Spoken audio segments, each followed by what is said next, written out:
क्या बात है? आज रोटी नहीं मिली अभी तक। ये तेरा कोर्ट नहीं है जो आज फैसला ना हुआ तो कल की तारीख मिल जाए। रोटी तो रोज वक्त में चाहिए। हाँ। माँ जी, रोटी तो कब की बन गई। मैंने आपको कहा तो खाना खाने के लिए। आपने शायद सुना नहीं होगा। ओहो हो, जज नहीं हूं मैं तेरे कोर्ट की, सास हूं सास। कोई दलील फालतू की मत देना यहाँ। बहुत जानती हूं मैं इन वकीलों को। अपनी बात ऊपर रखने के लिए झूठ बोलने में जरा भी नहीं सोचते। तभी वहां जनक के ससुर आ जाते हैं। अरे भाग्यवान, क्यों बेचारी के काम को कोसती रहती है हमेशा। मैं भी तो था वहां जब ये आई थी तुझे रोटी खाने को बुलाने के लिए। सास को तो अब गुस्सा आ जाता है कि कैसे किसी ने बहू की साइड ले ली। अरे वाह जी वाह। वो तो मैं जानती थी कि कोई ना कोई गवाह तो ये पेश कर ही देगी। पर मैं तो अब सीधा खाना खाकर सोने जाऊंगी। मुझे आदत नहीं है किसी से बहसा बहसी करने की। पता नहीं कैसे ये वकील इतना दिमाग लगाकर खुद तो झूठ बोलते ही हैं, साथ में झूठे गवाह भी ले आते हैं। जनक को सास के ताने सुनने की अब आदत सी पड़ जाती है। एक दिन जनक वकील की ड्रेस पर काला कोट पहनकर कोर्ट के लिए निकल ही रही होती है कि अरे कहाँ चली काला कौवा बनकर? टोक दिया ना। अब कोर्ट तो वकील वाली ड्रेस पहनकर ही जाऊंगी ना।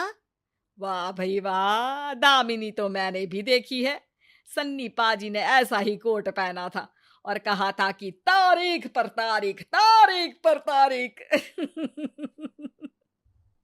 मतलब कि कोई बात करनी है तो बोलिए, वरना वक्त नहीं है मेरे पास खराब करने के लिए। अरे पता नहीं तुझ में क्या देखा मेरे बेटे ने।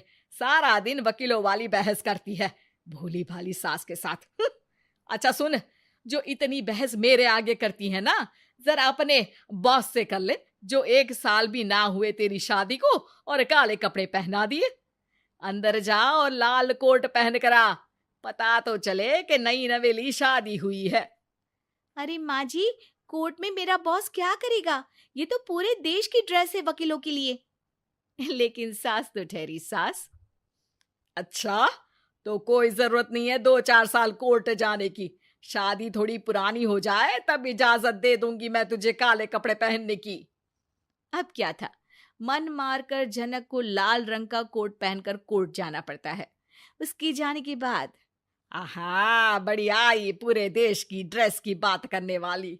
अरे पहना दिया ना लाल कोट। अब सास आए दिन या तो जनक को उसके काम का ताना देती या फिर उसका काम छुड़वा देने की धमकी। तंग आकर एक दिन जनक पति से कहती है, मैं सोच रही हूँ कि कोर्ट जाना बंद ही कर दूं। अरे क्यों यार, इतना अच्छा करियर है, क्यों छोड़ने की सोच रही हो? अरे लाल रंग का कोट पहनकर जाना पड़ता है। हर बात पर सास ताना देती है कि वकील तेज होते हैं, सवाल जवाब करते हैं, झूठी दलीलें देते हैं। अरे तो ठीक है ना, वो जो कहती है अपनी समझ से कहती है, लेकिन तुमको तो पता है ना कि सच्चाई क्या है। जनक को पति की बात से हौसला मिलता है कि तभी घर पर कुछ लोग आ जाते हैं। अरे आइए पंच साहब, कैसे आना हुआ? अरे भाई साहब, सुना है कि आपकी बहू वकील है। तभी वहां सास आ जाती है। हाँ है तो, लेकिन क्या हुआ? फिर कहीं बहस कराई क्या? अरे हम तो खुद दुखी है उसके व्यवहार से। अरे भाभी जी, आपको तो पूरा मोहल्ला जानता है कि आप कितना बोलती है।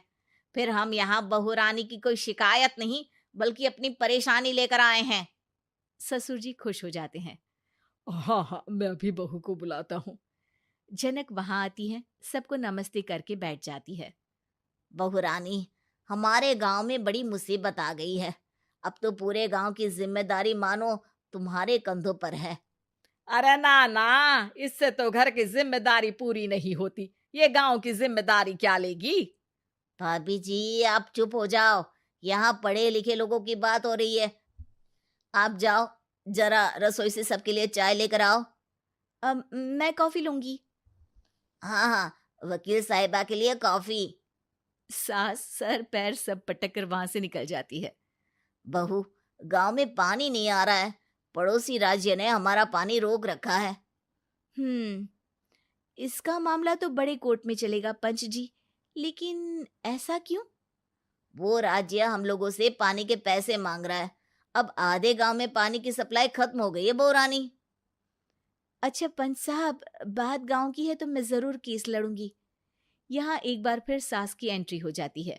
अरे वाह जी वाह, ये काम करवा लो, आप हमारी बहू से बहुत अच्छा करती है। मैं हूं सीधी सादी सास।